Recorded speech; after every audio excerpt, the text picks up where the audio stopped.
do this panel because we do know it's probably the topic that comes up in every discussion. And I love it because people will be like, you have to be relevant. It's the right message at the right time. And then people walk away and their conversation is done. And what does that really mean? And I think all of us as marketers know that that definition varies for all of us. It varies based on the organization, it varies based on the consumers, on the resources, and that's really what I want to dig into today. What does it mean for the brands that we have up on stage today? How are they defining it? How are they working around that? And actually come up with some definitions for them. And I'd actually love to start off by having themselves introduce themselves, where you work at and what your role is in the organization. So my name is Nicole Delma. I recently joined Huffington Post and am responsible for email and database marketing, looking at a variety of different programs there. Previously, I led email programs at J.Crew, at Condé Nast, at a small startup called Record Label, and at Getty Images. Hi, I'm Adam Lavallo. I'm the head of user acquisition, which is a ludicrous code name for online marketing. And I'll be speaking about relevance today, but my primary job is like list growth.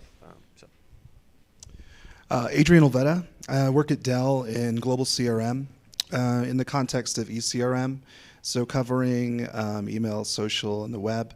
But I have a big email background. Email is where I started in marketing, and my team is focused on that globally.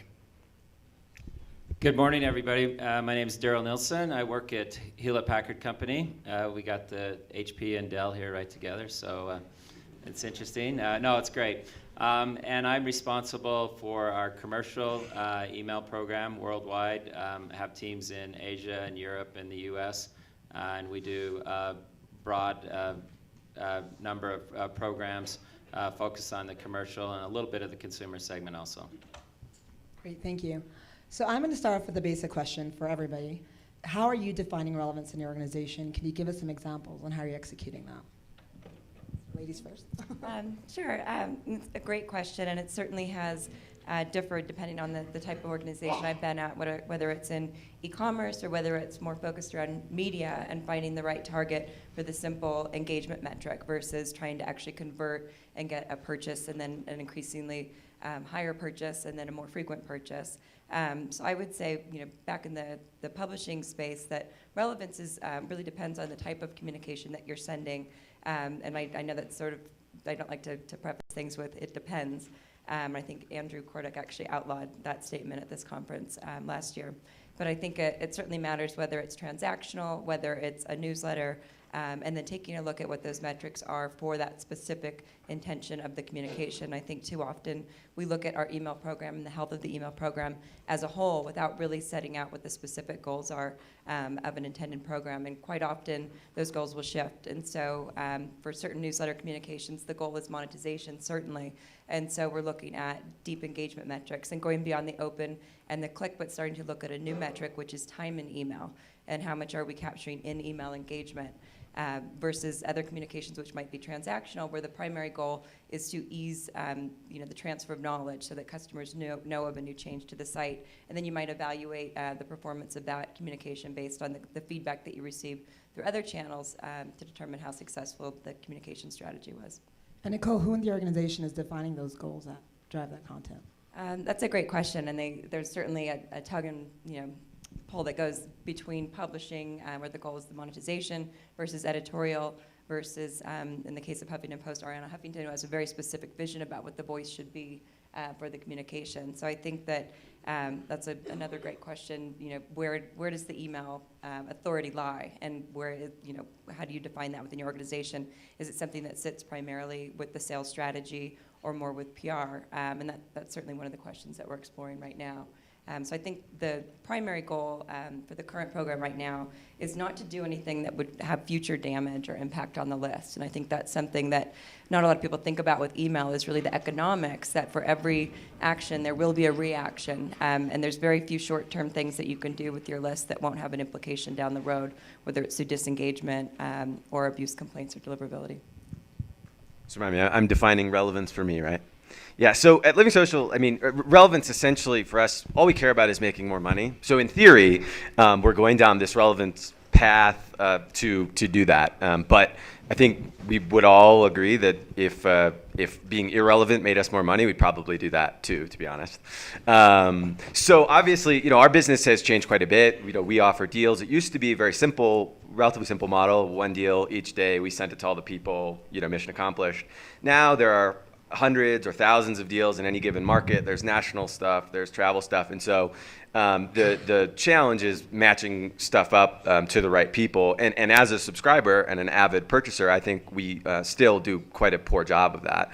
I get things that are totally irrelevant all the time. So we're very much in the midst of trying to figure it out. I don't think we have all the answers, although I certainly think there are a couple of things that we've done wrong that we could have avoided that I'd be happy to talk about. But yeah, so relevance for me is more money in theory. Well, can you give one of the challenges you have and why you are being relevant? Yeah, sure. So, okay. So say we, here I'm going to plug Rapleaf. Say we buy Rapleaf data, which we do, which is great. And say we store every click and purchase by category and subcategory since the dawn of time. So we've done that.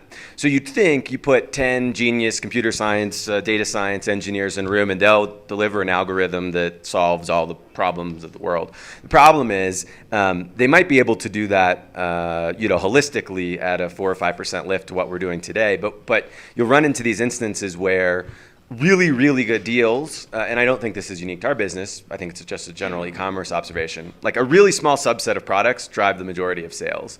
So what we found is that our relevance algorithm, brilliance, will sometimes give our best stuff less distribution, because we take our best stuff and now we're hyper-targeting it. But really, what we should do is just take our best stuff and show it to everybody. We don't care about gender, we don't care about income, we don't care about anything except getting it in front of as many people as possible. So we have this really complicated algorithm that can win on days in which all the deals are kind of bland. But then when deals are really good, it loses. And so we've been trying to sort of figure out when to do, each one. So for Dell, really, I think the key point is that relevancy is a big organization, really oftentimes at war with ROI. And you see that a lot, with our trigger programs. You might have, and if you're doing a presentation at a conference like this about triggers, you might say, oh, it's a great story because 3% of all our consumer triggers are doing 24% of all our revenue. I think, unfortunately, though, the next question becomes, well, the other 76% ends up being batch and blast. So really, when you look at relevancy, you have to look at, okay, if there's a triggered communication where the message and the creative is really aligned, what about the other things? How do you infuse relevancy into those other things that are, it's more of a challenge to go and put that into a run the business type promotion or a traffic driving promotion that you're trying to do. So really the focus for us has really been about how one-to-one can we get, how can we get as much traffic and get as much conversion without affecting the customer experience. We often look at NPS, we look at overall list health, and we put all those things together to try to figure out, are we relevant enough? What's the coverage? How do we make it better? And where we know that we're going to falter, where things are going to be less relevant, how do we continue to push that and make it as targeted as possible? So I'm going to put my context about relevancy on the customer lifecycle. I think you need to look at the customer from what you're doing from the awareness cycle. I think Della has taken on a new persona. Last year he had a shirt that said, just spam, baby, spam. So I don't know what his persona is this year, but seems like it's hold off. But in the awareness cycle, you need to send out a lot of emails, a lot, and we believe that. When they're buying, when they're showing interest in a product, then you need to be very selective of what you send to them, and it's very relevant to what they're showing interest on. And I believe that it's through their behavior, tracking what they're doing on the web, what they're doing on the emails, whatever data you can have to be very relevant at that point that they're buying the product. And then after they've bought the product, the follow-up, the cross-sell products that you have, letting them know of other services or solutions that are out there. And then after they bought a product, the support. That's something that we feel very important about, is having that support information on how to use the products. And that's one of the most important things that we see that customers. So you think of the product life cycle, that's the context, and the different ways you touch the customer and being relevant throughout that. So, we're talking a lot about targeting, whether it's geographically, whether it's based on behavior, and I think the reality is when we talk about relevance, a lot of people say you have to be highly targeted, highly personalized. But we've also mentioned earlier, and Adam, you were alluding to it too, you're missing opportunities if you don't reach a bigger mass. Do you have to be highly personalized and targeted to be relevant? Anybody? I'll take pass at that. I would argue that both our company and Groupon and others would be sort of attest to the point that you don't. I mean, we weren't targeting at all, save for location, for a long time. So, no, I don't really think it's a prerequisite. There are a lot of email-driven businesses that really don't personalize at all in a lot of verticals, and have been around for a long time. So no, but I do think, for us, we believe that it represents, a big unlock in terms of incremental dollars. No, I mean, we made some mistakes on the way. We didn't collect any preference information. We didn't collect any gender or age or income, so we have nothing to go off of. But it still worked out pretty well. So I don't know, maybe I'm wrong about that. But I would say no, although, maybe if you want to step to the next level or increase 50% or whatever as a channel, then yeah, that's probably the only next place we can go in email. I would definitely agree with what Adam said with regards to targeting. I think it depends on the nature of the relationship that email subscriber is signed up to have with you. And in the case with Living Social or with a Groupon, they want to be kept in the loop about deals in general, and there's not a lot more that they're asking from you. Whereas if it's a specific, longer-term commitment, a longer sales cycle, it needs to be much more personalized. If we think about the way that we introduce different people here at a conference, you immediately go to the context. Where do they work? How do you know each other? What do you have in common? What is your history? And I think too often, I don't know if that's agreement or disagreement, but Hold on, let's I guess that's a wrap for.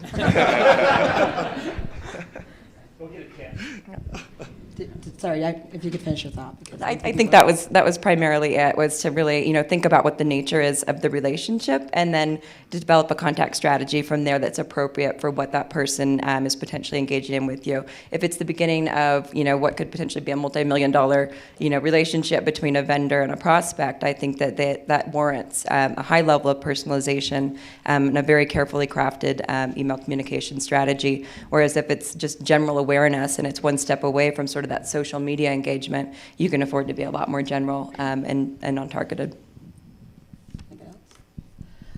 Yeah, that's exactly what I was saying on the being able, the awareness cycle. And it depends on your offer, who signs up for it, what they're looking for. People want deals, right? And so whatever you can do to drive the deal and create that awareness, and then as was stated by Nicole, just being able, depending as you take them down the funnel, being very relevant. If you're not, and I think it was mentioned earlier, just restating what was said, from the gentleman from Ogilvy, saying you can offend them if you're not relevant at the time that you're taking them deep down the channel, and you'll lose them.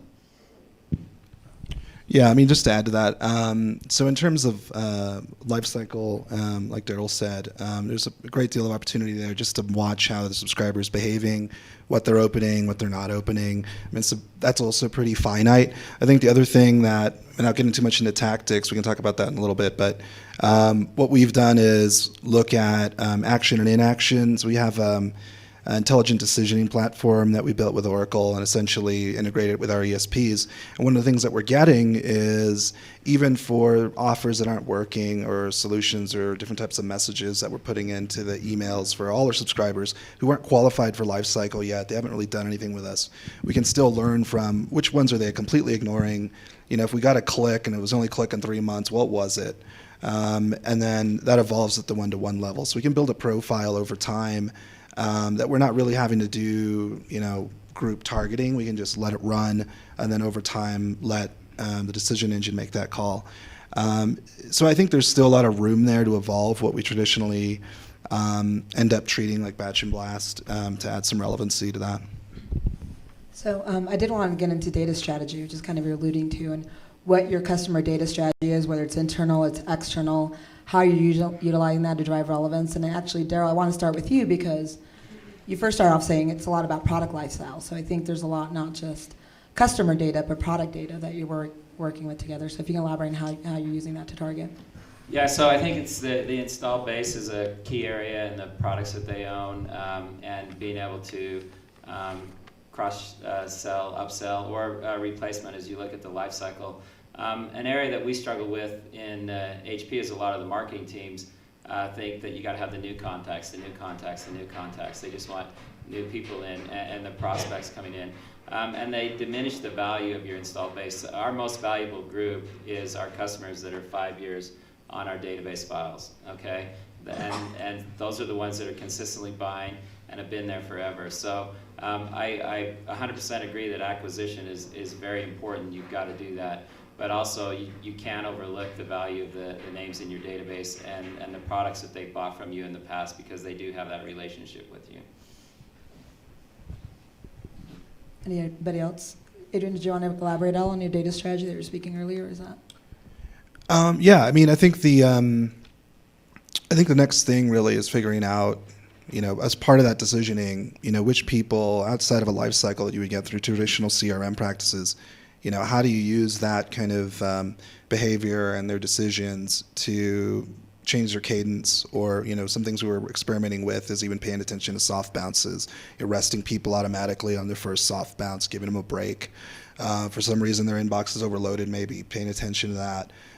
All the unwritten things that are right there in front of you that you can easily ignore because you're just looking at targeting, or you're just looking at engagement at the traditional sense. So we've tried to do our best. I mean, it's certainly not perfect yet, but that's the direction where we go with the data piece is, especially with email being such a vibrant vehicle for us, and trying to involve that and look for those hidden gems there.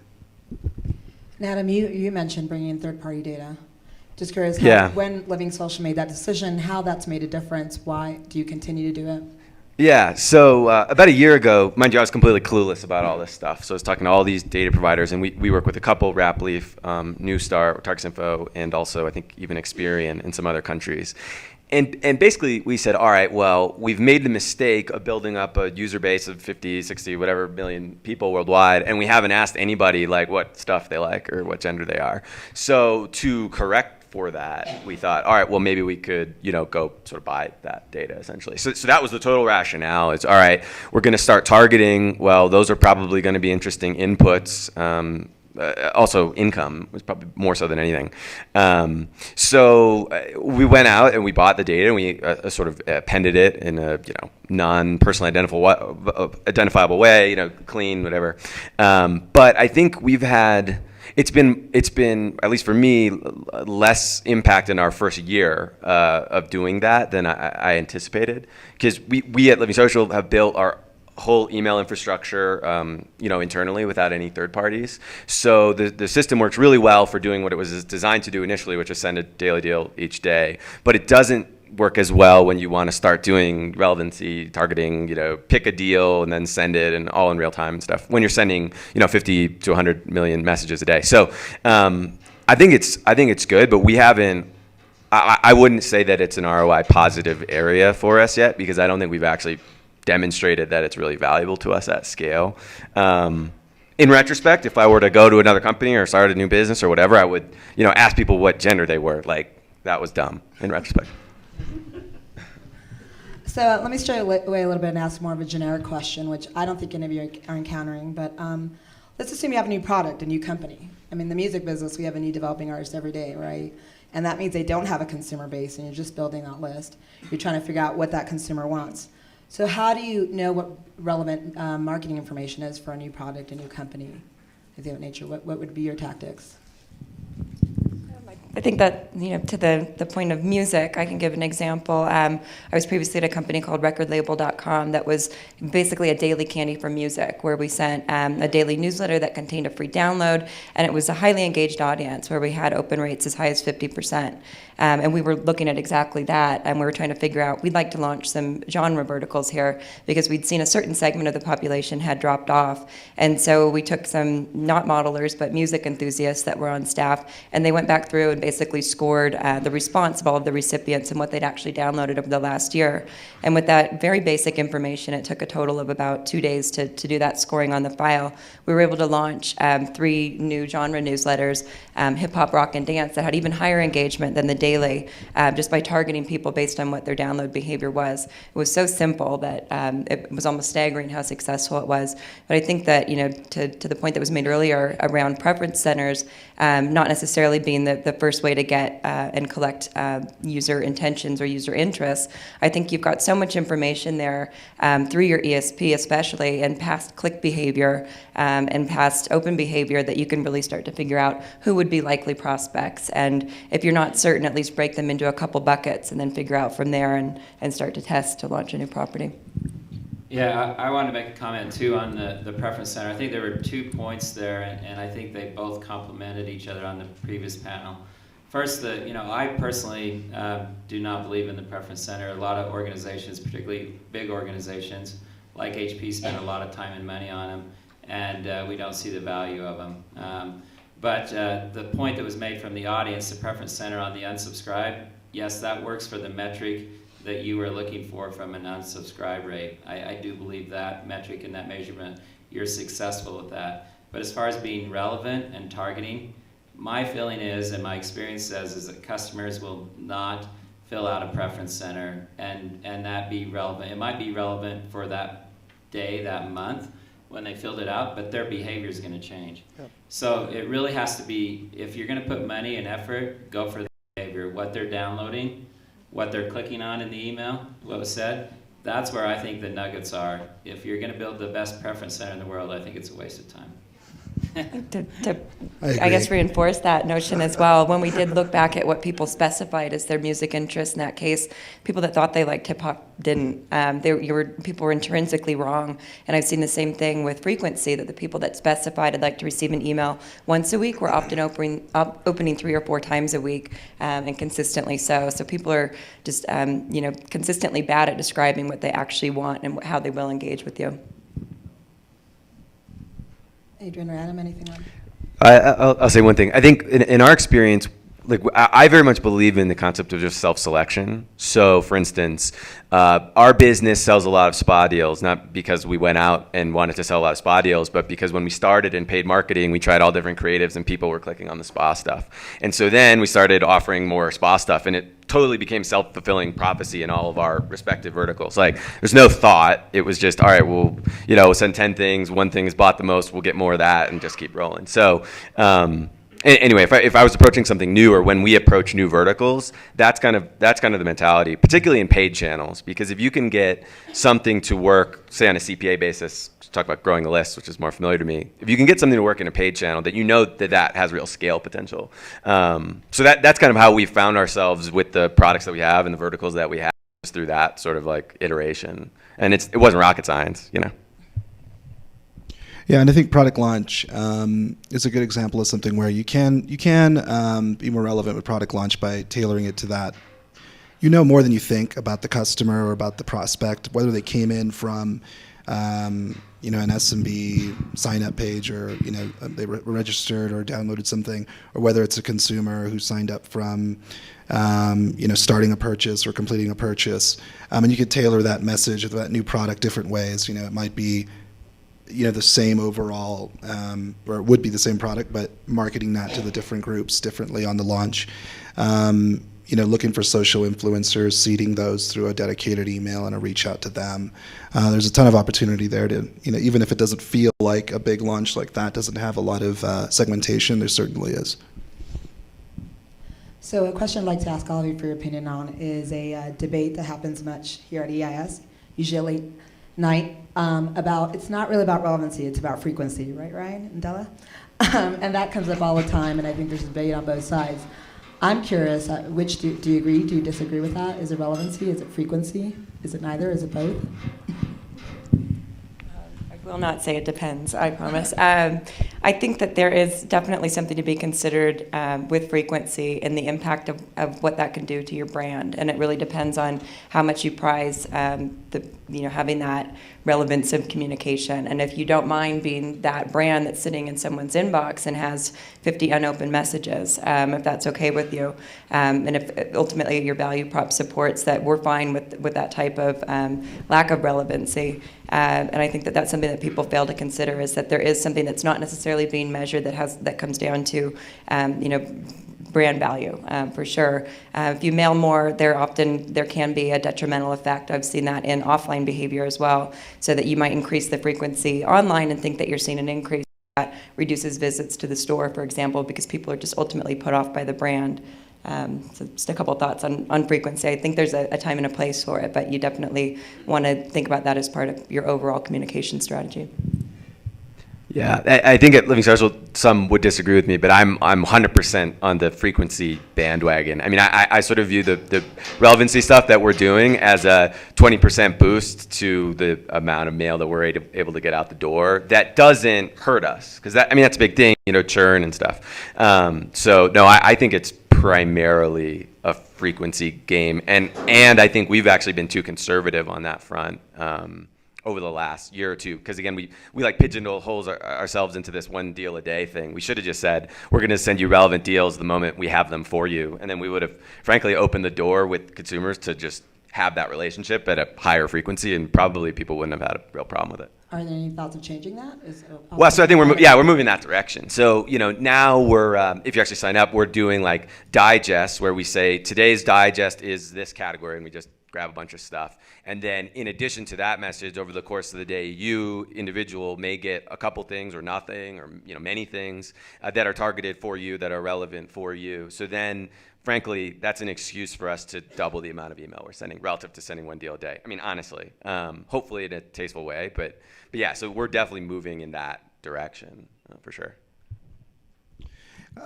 Yeah, I would say that with frequency, what we've experienced is, and this goes to really the total volume of what we send is pretty huge. And I think what we've seen overall is, if we send 5 emails a month to a single customer, it's just as much revenue, it's just as much engagement from 8 or 9. In fact, if you look at the lifetime value, you see this big arc. And so you look for the sweet spot of, what's the most comfortable place in terms of the frequency to make sure that it's right for the customer.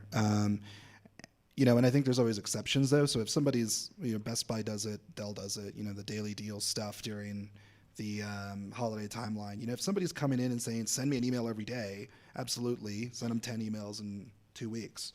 But if you don't have that direct connection to the customer requesting that, then, you're going to get a lot of bad customer experience from mailing too much, even in a expected time frame like holiday. So as I said, I do believe in the relevancy and the funnel, that you communicate to them what their interest is, and I believe it's more on their behavior. That's what you look at than their profile. And then also, on the frequency, I was recently, a couple of weeks ago, I was in Geneva, and we discovered a huge issue in the consumer segment. They had just gone with the focusing on the active of who they've actively engaged over the last 2 years. And so currently we're only mailing to about 20% of our audience that we're able to mail to, that we should be mailing to. And it's interesting that decisions are made and people don't understand the full impact. So I think it's important that, people get a bad thing and they say frequency sometimes turns people off, but I think you gotta have somewhat of a frequency there, or you lose your audience. It's just like we wasted millions of contacts out there by those decisions of just focusing on those engaged or active. Thank you. I think, Morgan, did we want to have questions? If there's any? I know there's a question back here. I'm going to put Mr. Baggett on the spot. Where are you? Where are you from? I'm Chris Baggett. I'm a farmer. I'm just kind of blown away by the whole frequency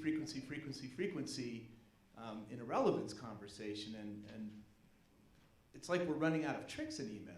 Is that a fact? Are we running out of things to do? I see the search business, and they're constantly evolving and moving forward, and they're driving more towards relevance, which used to be our bailiwick, and now what I hear is dump, dump, dump, dump, dump, and I just feel like are we getting dumber? Is customer dumber? I feel like that was directed to me.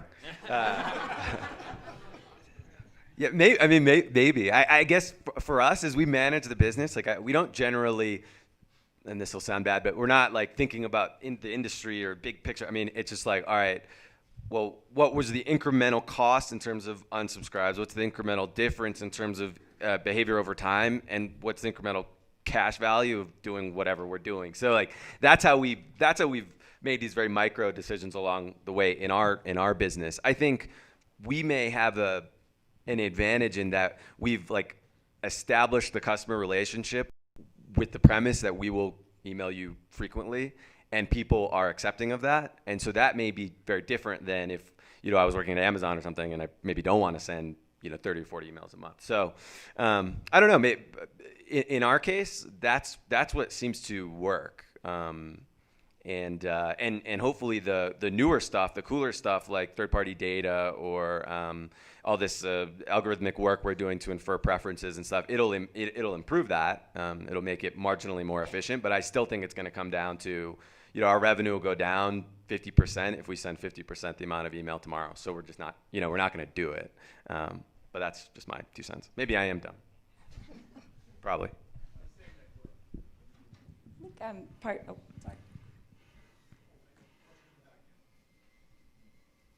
Randy Litchfield in Bronx Market. You referenced the sales funnel. I think all of you did at some point or other. I just wondered what your thoughts are the future of that, even as an analogy. So you see models from Edelman. It's more of the sales cycle is more of a circular loop of consideration, and and getting closer to a purchase where a vendor then ties that new buyer into a tighter orbit. So anyway, if you follow that, I just wonder if what your thoughts are of that and how it impacts relevant messaging. Who was that direct to? Anybody? Do you want to? Well, I mean, there's various techniques you can use, and I'm not fully sure, but I totally get the question. But definitely, as a customer shows interest, as they go to your website, they look at a certain product area that they're interested in our, I'll just throw out cloud solutions and so forth. As they look at that category of cloud, and then they're interested in different solutions for clouds, then you need to have them follow up information on that. And once they have shown a specific interest, then I think you direct it to a person. If it's a long sell, as mentioned before, I don't think email can solve the whole closing the big deal on a multi-million-dollar deal, right? But it does allow you to qualify that, so that what's the number one complaint from sales, from marketing, is that we give them crappy leads, right? So if you're able to really refine that, focusing on the relevant content to that customer and engagement level, and then get a high qualified lead to cut sales, then it works very well. Any other questions?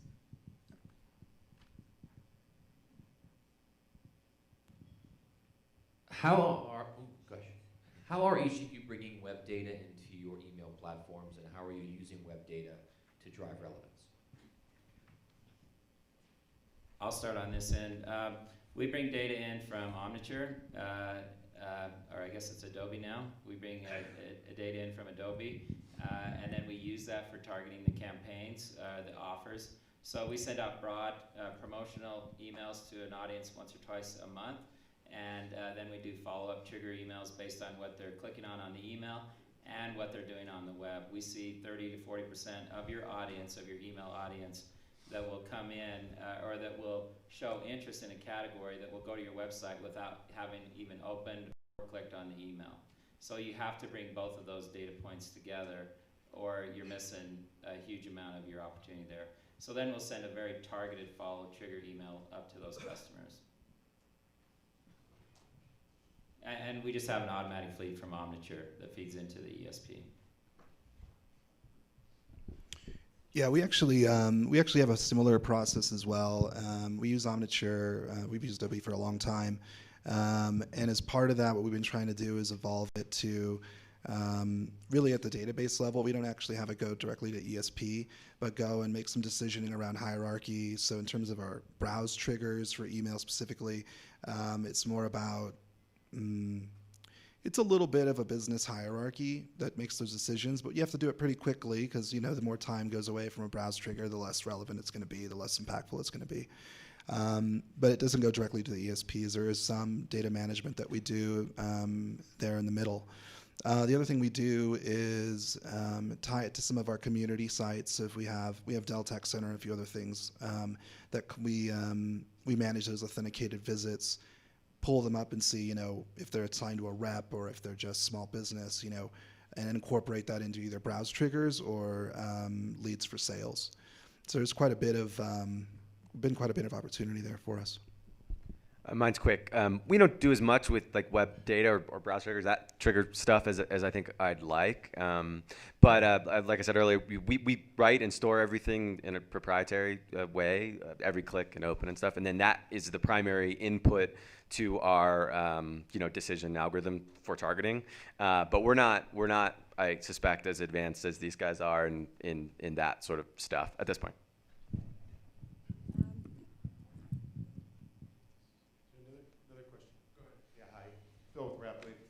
The question about relevancy versus frequency, it seems like, personally, I want both.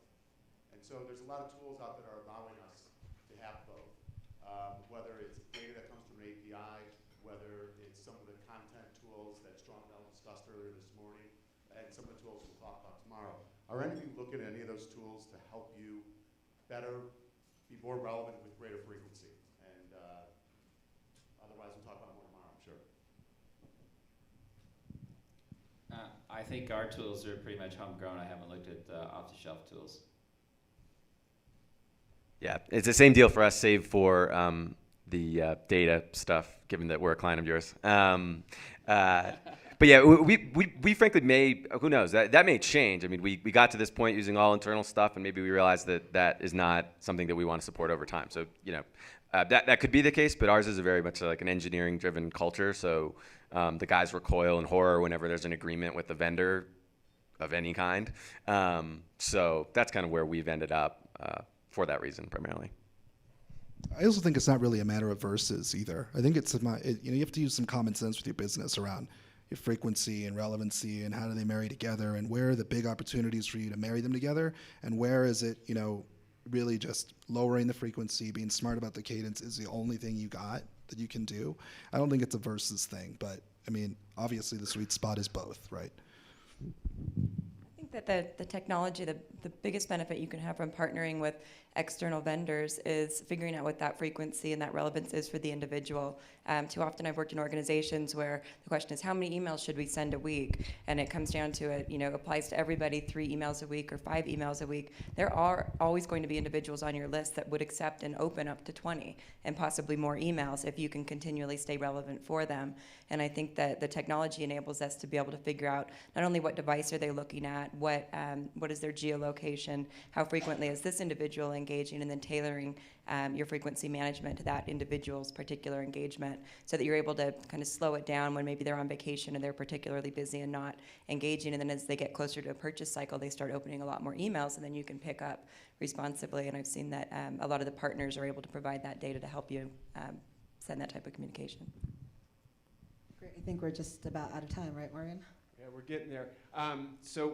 Yeah, I mean, I think that excellent job by the panelists. I think the biggest question that I've had, and it's one I'll just throw out, is for the crowd, which is, we have a lot of examples of very sales, oriented stuff, and I'm just wondering if there's like insurance companies, right, who go, what do we talk to people about when we're actually sending them the email? Is there anybody who's in sort of one of those industries where it's just, what is the content that I even start with? What's the topic? Dell, you have an example there? Or? Yeah. we have a couple of insurance companies as clients. And the simple answer is an insurance company can't be relevant 12 months of the year. You just cannot be. So the content you have to focus on is saying, they're on my list, they know who I am, they know what I do, does that make sense? I'm completely irrelevant to them 11 months of the year, and only 1 month of the year am I relevant to them. But they've tended to find, I'll give you a case study. We have, the client had a pot of people that they knew their renewal date for, right? And so they didn't mail them for 11 months. So they had a couple of million people that they didn't mail for 11 months, and then on month 11, they would send them an email, which was a relevant email getting them to subscribe. And we had a long debate about whether they should be there the whole year. And they started a test on that basis, right? And they took 10% of the list, and they started sending them their regular mailings or every month. And the numbers were so compelling that they stopped the test within a month and decided to open it out to the whole program. And so the thing was is they could not second guess the relevance. Does that make sense? And they just found that they were relevant to people at different times, and they never knew when that would be. And being in the inbox meant that they had 12 opportunities to be relevant rather than 1. And the clients on the list were taking about 2 or 3 of those opportunities. And if you focus on what have I got to say, I've heard people say this a lot, I won't send anything unless I've got something to say. Now, if you're the Huffington Post, you don't not come out because you don't have something to say. You make something up, and that's the challenge. Make something up. Yeah, I mean, I think that's, I think that would be my view is that you know, some just really, really good, interesting content, regardless if it's relevant to an individual, makes up for relevance a lot of the time, right? So that may be part of some of the dumbness aspect comes in, but I think, you know, we focus so much on this idea of what's the really relevant content that sometimes we forget that, you know, really the first thing is have good content to start with, and then, you know, that's going to be relevant to a larger degree, which is, I think, kind of what Adam was saying, which is, you know, sometimes just a good offer is a good offer. It doesn't matter about targeting it. So one last one, and then we'll go on. There you go. You got Rob right behind you. Yes, we have some insurance clients as well, John Hancock for one. And what we do is we set up shared messaging platforms between head office and the local agency level. So you can get central messages from head office about deals that would apply across the country, and then also local messaging from at the agent level. And when things are quiet, they can be messaging saying, you know, offering consultations to review your house insurance to lower the costs and so forth. So it's a good blend of central and local messaging to keep it relevant. All right. Well, with that, I think we'll say thank you to our panelists here. So round of applause for them.